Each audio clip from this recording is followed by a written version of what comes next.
Welcome back. Today we're diving into an absolute classic, Jane Austen's masterpiece, Pride and Prejudice. It's a story that really makes you think about how wrong we can be about the people we meet. So let's start with the question that is at the very heart of this novel. How reliable are first impressions? Seriously, when you meet someone for the first time, how much can you really trust that initial gut feeling? Just keep that question in the back of your mind as we go through this. All right, so our story kicks off in 19th century England, and we meet the Bennet family. Now, this is a household under a ton of pressure to marry off their five daughters.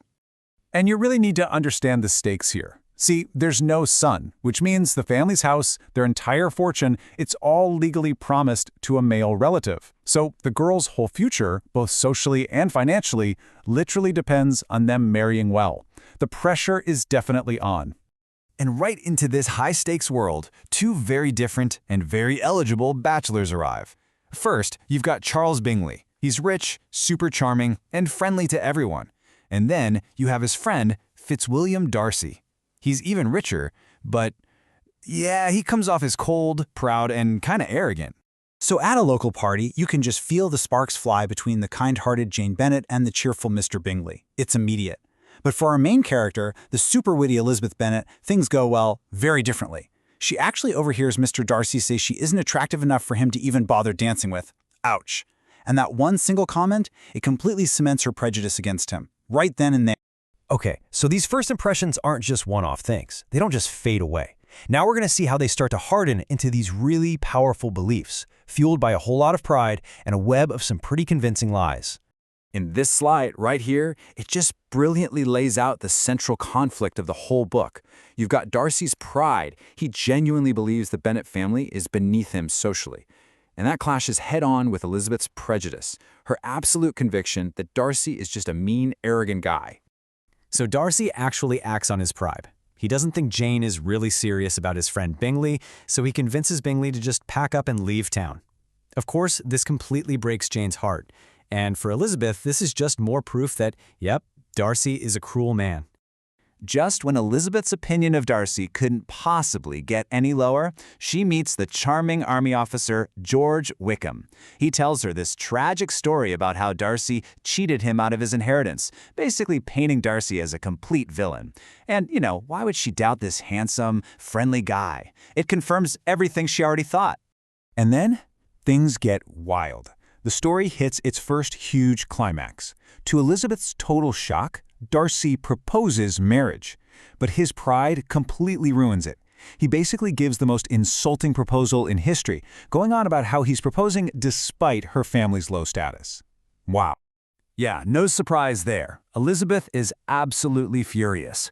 She turns him down flat. She just lays into him, listing all his crimes, breaking her sister's heart, and of course, his horrible treatment of the noble Mr. Wickham. Okay, but what happens next is the real game changer. This is the turning point of the entire novel. The morning after that disastrous of a proposal, Darcy hands Elizabeth a letter. And this one letter is about to flip her entire world upside down. So in this letter, Darcy explains everything. He admits, yes, he did separate Jane and Bingley, but only because he honestly thought Jane wasn't really into him. But then comes the bombshell. He reveals the truth about Wickham, that he's a total liar who blew through his inheritance and then tried to run off with Darcy's own 15-year-old sister to get her money. As Elizabeth reads this, she's forced to face this awful reality, that she was completely wrong. Her pride and her own judgment, that prejudice she formed in an instant, it blinded her to the truth and made her a super easy target for Wickham's lies. This is the exact moment she really starts to change. So with this new understanding, the door is finally open for some real growth.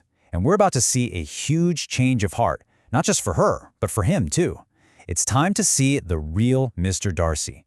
A few months later, Elizabeth is on a trip, and kind of by accident, she ends up touring Pemberley, Darcy's incredible estate. While she's there, she hears from his staff how kind and generous he is. And then, who should show up but Darcy himself?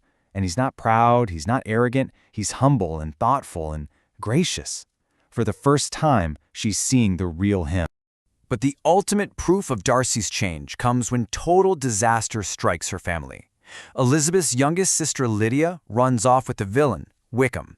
This is a scandal that could ruin the entire family's reputation forever. And who secretly steps in to fix it? Darcy. He finds them, pays off Wickham's huge debts, and forces him to marry Lydia, saving the Bennet family's honor, all without asking for a bit of credit. So with Elizabeth's prejudice finally gone and Darcy's pride replaced by some genuine humility, the path is finally clear. They can have a relationship built not on those flawed first impressions, but on real, hard-won understanding. And this table just sums up their journeys perfectly. Darcy gets over his pride by doing something selfless for a family he once looked down on.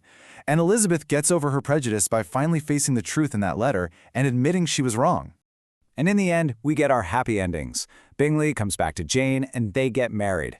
And then Darcy, now humbled and sincere, proposes to Elizabeth a second time. And this time, because she knows the true character of the man standing in front of her, she happily says yes. So what are the big takeaways from Pride and Prejudice? Well, it's a huge reminder that first impressions can be so misleading, that pride pushes people away, and prejudice can literally blind us to the reality that's right in front of our faces. And maybe the most important lesson of all is that real love requires understanding and a willingness to change and grow up. And this leaves us with one final thought, doesn't it? In our own world, in our own relationships, and how we judge people, how do these two powerful forces, pride and prejudice, still affect us today? For all sorts of lessons and intellectual sharing just like this, be sure to subscribe to the YouTube at Atleys Orta Okul Darsler's channel. Thanks for joining us.